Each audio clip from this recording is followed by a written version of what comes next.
সরকারি প্রাথমিক বিদ্যালয়ে চলমান অস্থিরতা আরও জোরালো হচ্ছে। দাবি বাস্তবায়নে অগ্রগতি না হওয়ায় সহকারী শিক্ষকদের একটি অংশ এবার তালাবদ্ধ কর্মসূচিতে যাওয়ার ঘোষণা দিয়েছেন।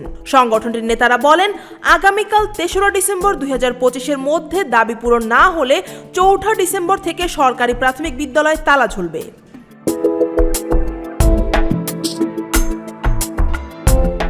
২রা ডিসেম্বর সহকারী শিক্ষক সংগঠন ঐক্য পরিষদের আহ্বায়ক মোহাম্মদ আনিসুর রহমান এই কর্মসূচির কথা জানান। তিনি বলেন, সহকারী শিক্ষকদের বেতন আপাতত ১১তম গ্রেড দেওয়া সহ ৩ দফা দাবিতে তারা কর্মবিরতি পালন করে আসছেন। এদিকে দাবি বাস্তবায়নের অগ্রগতি না হওয়ায় ৩ দফা দাবিতে সরকারি প্রাথমিক বিদ্যালয়ের সহকারী শিক্ষকদের এই অংশের কর্মবিরতি অব্যাহত রয়েছে। সংগঠনটি জানায়, গতকাল থেকে সরকারি প্রাথমিক বিদ্যালয়ে শুরু হওয়া বার্ষিক পরীক্ষাও বর্জন কর্মসূচির আওতায় থাকবে।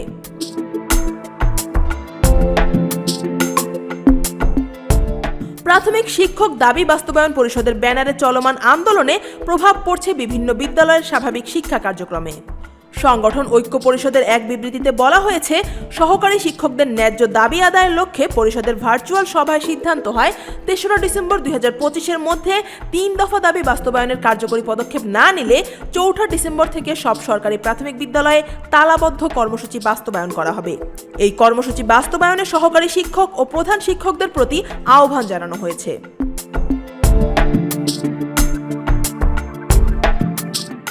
অন্যদিকে মাধ্যমিকের শিক্ষকদের কর্মবিরতির কারণে সৃষ্ট সংকটও কমছে না। ৪ দফা দাবিতে সরকারি মাধ্যমিক বিদ্যালয়গুলোতে শিক্ষকরা ১লা ডিসেম্বর থেকে টানা কর্মবিরতি শুরু করেছেন। ফলে আজ ২রা ডিসেম্বরও অধিকাংশ সরকারি মাধ্যমিক বিদ্যালয়ে বার্ষিক পরীক্ষা হয়নি। শিক্ষার্থীরা পরীক্ষা দিতে এসে ফিরে গেছে।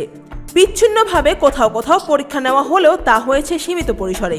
কয়েকটি বিদ্যালয়ে কর্মচারীদের পাহারায় শিক্ষার্থীদের পরীক্ষা নেওয়ার ঘটনাও ঘটছে বলে জানা গেছে।